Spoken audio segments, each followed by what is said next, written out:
నమస్తే, welcome to our channel. Gudivada మాజీ మంత్రి, బూతుల నేత జగనన్న కాలనీలో మెరక తొలగింపు పేరుతో కొన్ని కోట్లను కొల్లగొట్టినట్లు తెలుస్తోంది. అంతేకాకుండా సినిమా అంటూ కట్టుకథ చెప్పి కొందరిని నిలువునా ముంచేసినట్లు కూడా తెలుస్తుంది. అసలు ఏం జరిగింది తెలుసుకునే ప్రయత్నం చేద్దాం. దీన్ని పూర్తిగా విశ్లేషించడానికి మనతో పాటుగా ఉన్నారు పొలిటికల్ అనలిస్ట్ అశోక్ గారు. అశోక్ గారు నమస్తే. గుడివాడ అడ్డాగా బూతుల నేత సాగించిన అక్రమాలు, అరాచకాలన్నీ కూడా ఒక్కొక్కటిగా బయటకు వస్తున్నాయని మనం చెప్పుకోవచ్చు. మరి ఈ రోజు మనం తాజాగా చూసుకున్నట్లయితే జగనన్న కాలనీలో మెరక తొలగింపు పేరిట కొన్ని వందల కోట్లు కాజేసినట్లు కూడా తెలుస్తుంది. అంతేకాకుండా సినిమా కట్టుకథ చెప్పి కొందరిని నిలువునా ముంచేసినట్లు కూడా తెలుస్తుంది. అసలు ఏం జరిగింది? కొందరిని అంటే అదేదో సినిమాల్లోనూ మామూలుగా జనరల్ వాడుక భాషలు అంటారు చూడు.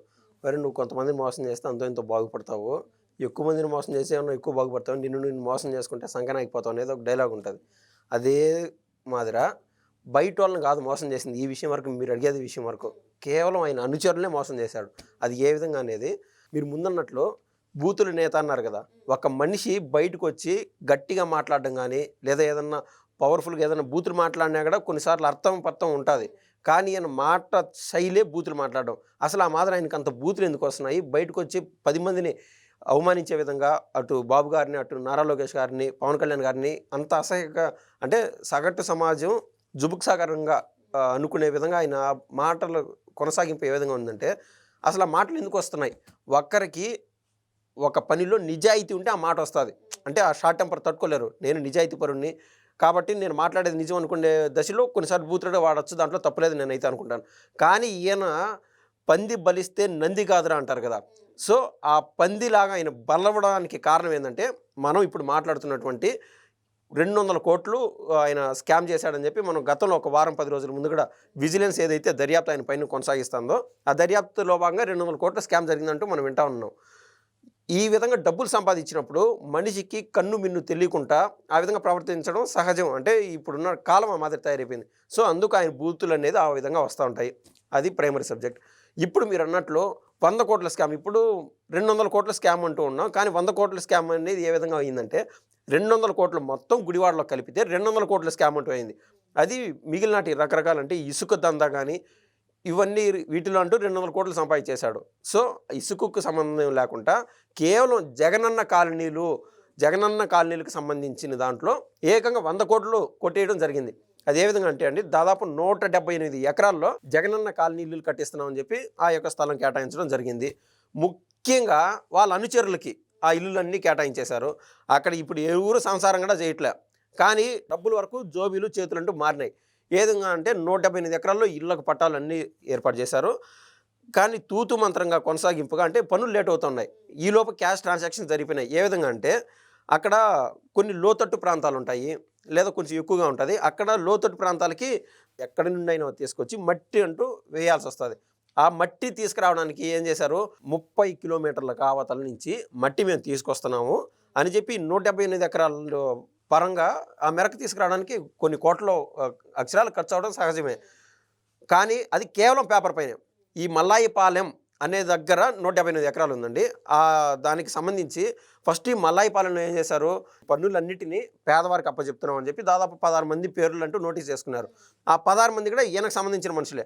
అటు టీడీపీ వాళ్ళు, జనసేన వాళ్ళు, వాళ్ళని పెట్టడానికి ఈయనకు నమ్మకం లేదు.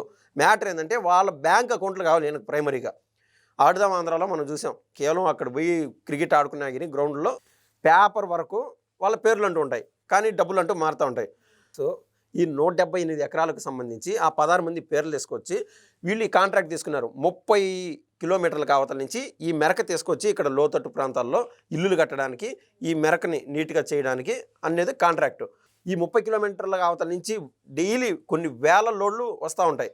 కాబట్టి ఆటోమేటిక్గా డబ్బు ఎక్కువ అవుతూ ఉంటుంది. కానీ మనం చూస్తే ఈ మల్లాయిపాలెం ఏదైతే ఉందో అతి దగ్గరలో ఉన్నటువంటి చెరువులో నుంచి మెరక తీసుకొస్తున్నారు. చెరువుల్లో నుంచి, దగ్గర ఉన్నటువంటి ప్రభుత్వ భూముల్లో నుంచి. మనం ఇప్పుడు చూస్తే అండి, ఆ మలాయిపాలెం దరిదాపులోకి వెళ్ళి చూస్తే దాదాపు 2 తాటి చెట్లు అంటే ఎంత పొడుగు ఉంటుందో మనకు తెలుసు. 2 తాటి చెట్లు లోతు అంతా, ఎక్కడ పడితే అక్కడ గుంతలో చూస్తే అది ప్రభుత్వ భూమి. నీకు ఇంకా 30 కిలోమీటర్ల కావతల నుంచి ఎక్కడ తెచ్చావో. సో ఈ డీజిల్ ఖర్చు, ఆ కాంట్రాక్ట్ ఖర్చులు ఇవన్నీ ఉంటాయి కదా, కేవలం మిగిలించుకోవడానికి. సో తూతు మంత్రంగా కొనసాగించేశారు. అంటే పేపర్ పైన అధికాధికంగా 100 కోట్ల ట్రాన్సాక్షను. మనం చూస్తే 2022న సంథింగ్ అరౌండ్ జూలై ఆ టైంలో ఏమైందంటే ఈ 16 మంది అకౌంట్లోకి ఇమీడియట్గా డబ్బులు పడతా వచ్చేసాయి. వాళ్ళ బాధ ఏంది, ఒక్కొక్కరు అకౌంట్లో ఏ రోజు 5,000 చూసిన వాళ్ళు కాదు. అంటే వాళ్ళకున్న డైలీ లైఫ్ దృష్ట్యా వాళ్ళ అకౌంట్లో ఆ రోజుకి 5,000, 2,000, 300 రూపాయలు కూడా లేని వాళ్ళు ఉన్నారు. ఆ 16 మందిలో ఉన్న పలంగా అకౌంట్లో డబ్బులు పడినాయి. వాళ్ళకి అదొక ఆనందం వచ్చేసింది. ఏంద్రంటే ఈయన ఏదో చేశాడు అని చెప్పి. ముందుగా ఈయన ఏ విధంగా మోసగించాడు, వాళ్ళ పేర్లు తీసుకున్నప్పుడు వాళ్ళకి కాంట్రాక్ట్ అనే విషయం వాళ్ళకి తెలీదు. కేవలం సంతకాలు చేయించుకున్నాడు. వాళ్ళతో ఏం చెప్పాడు, రాంగోపాల్ వర్మతో నేను సినిమా తీస్తున్నాను మన వైసీపీకి సంబంధించి, అతను ఇప్పుడు బిజీలో ఉన్నాడు కాబట్టి నేను ఏదైతే అడ్వాన్స్గా డబ్బులు ఇచ్చానో ఆ డబ్బులన్నీ మనకు రీఫండ్ రూపంలో 16 కోట్లు ఒకరి దాంట్లో, 7 కోట్లు ఒకరి దాంట్లో, 18 కోట్లు ఒకరి దాంట్లో, అట్లా చాలామంది 16 మంది అకౌంట్లో డబ్బులు పడిపోయినాయి. సో మీ అకౌంట్లో డబ్బులు పడినప్పుడు అంతో ఇంతో మీరు ఉంచుకొని, ఎంతో ఒక 3% సంథింగ్ అనుకుంటాను, వాళ్ళకి డబ్బులు ఉండించుకొని మిగిలిన డబ్బులు అదే రోజున విత్డ్రా చేసి ఈయనకు తెచ్చిచ్చే విధంగా బ్యాంక్ మేనేజర్ కూడా ఉన్నాడండి దీంట్లో. ఇంకా అర్థం చేసుకోండి, బ్యాంక్ మేనేజరు మనం ఒకే రోజు 10 లక్షల ట్రాన్సాక్షన్ కన్నా చేస్తే ఇమ్మీడియట్గా పాన్ కార్డ్ పైన ఎఫెక్ట్ అవుతుంది. ఏదైతే మెయిన్ బ్రాంచ్ ఉన్నదో మెయిన్ బ్రాంచ్ వారు కూడా చూస్తారు ఈ ట్రాన్సాక్షన్ అన్నోన్ ట్రాన్సాక్షన్ ఎక్కడి నుంచి వచ్చింది, అది లీగలా ఇల్లీగల్ అని. సో ఈ 16 మంది పైన ఆ యొక్క బ్యాంక్ మేనేజర్ కన్నుబడింది. ఏంది బా అని చూస్తే బ్యాంక్ మేనేజర్ కూడా అతను లంచం ఇవ్వడం జరిగింది. డబ్బులు విత్డ్రా చేసి ఇచ్చారు. ఏమైందంటే ఐటీ రైట్స్ జరిగినాయి ఈ 16 మంది పైన. అసలు మీకు ఈ డబ్బులు ఎక్కడి నుంచి వచ్చాయి అని అడిగితే విజిలెన్స్ అధికారులు దాటి ఐటీ అంటే ఇన్కమ్ ట్యాక్స్ డిపార్ట్మెంట్ వాళ్ళు ఎఫెక్ట్ అయ్యి వాళ్ళ సర్కిల్లోకి వచ్చి వీళ్ళు ఈ 16 మందిని అడగ్గా మొత్తం చెప్పేశారు, కొడాలి నానిగిన బాగా ఇది మాదిరి చేసింది అది ఇదని. సో ఇప్పుడు మొత్తం మీద విషయం ఏమైందంటే ఐటీ డిపార్ట్మెంట్ దాటింది, ఆల్రెడీ విజిలెన్స్ అధికారులు దర్యాప్తుల్లో చేస్తున్నారు. ఇప్పుడు దాన్ని సిఐడికి కానీ ఈడీకి కానీ అప్పచెప్పే దశల్లో ఈ ప్రభుత్వం అంటూ వచ్చింది. లేదా ప్రత్యేకంగా ఒక సిట్ వేసి ఖచ్చితంగా కొడాలి నాని వారం 10 రోజుల లోపు అరెస్ట్ అవ్వడం అంటూ ఖాయంగా మనకైతే కనిపిస్తుంది. ఏమీ చేయలేకపోతుంది అని అటు జనసేన ఇటు టీడీపీ కార్యకర్తల్లో ఖచ్చితంగా వాళ్ళ మనసులో ఆందోళన అంటూ కొనసాగుతూ ఉంది. ఈ దశలో ఆయన పెట్టి కేసు మాదిరి ఉంటుందండి. కొడాలి నాని స్టేచర్ వేరే. ఈవెన్ గవర్నర్ దగ్గర నుంచి అప్రూవల్ లెటర్ తీసుకురావాలి ఆయన అరెస్ట్ చేయాలంటే. అటు రోజాను అరెస్ట్ చేయాలన్నా, ఇటు విడుదల రజని అరెస్ట్ చేయాలన్నా కూడా. సో ఎందుకంటే మాజీ మంత్రులు ఎమ్మెల్యేగా పనిచేసిన వాళ్ళకి కూడా గవర్నర్ దగ్గర నుంచి ఖచ్చితంగా అప్రూవల్ తీసుకురావాలా. ఇటువంటి పెట్టి కేసు లాగా కనిపిస్తుంది. ఎందుకంటే ఆయన మాట్లాడిన బూతులు ఆ విధంగా ఉన్నాయి.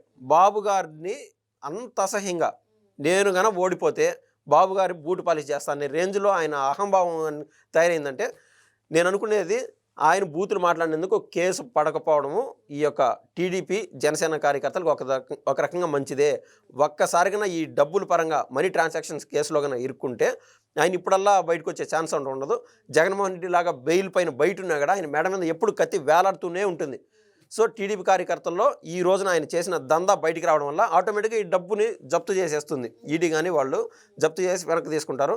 ఇన్ని రోజులు ఆయన ఏదైతే కష్టపడినాడో, డబ్బులు సంపాదించుకున్నాడో మొత్తం గవర్నమెంట్ పరం అయిపోతుంది. ఆయన ఖచ్చితంగా శ్రీకృష్ణ జన్మస్థానాన్ని ఖచ్చితంగా వెళ్తాడు. అంటే వల్లభనేని వంశీ అరెస్ట్ అయ్యే వరకు కూడా కొడాలి నాని అసలు బయట కనిపించలేదు. అరెస్ట్ అయిన తర్వాత మనం చూసాం. అంటే ఇవన్నీ కూడా ఎలా అయినా సరే బయటకు వస్తాయి, నాకు అరెస్ట్ తప్పదు అని భావించే బయటకు రాలేదంటారండి. ఆరిపోయే దీపానికి వెలుగు ఎక్కువ. బైరెడ్డి సిద్ధార్థ రెడ్డిని చూసాం, ఒక్క సంవత్సరంగా బయటే కనపడలా. విడుదల రజనీని చూసాం, 7-8 నెలలుగా బయట కనపడలా.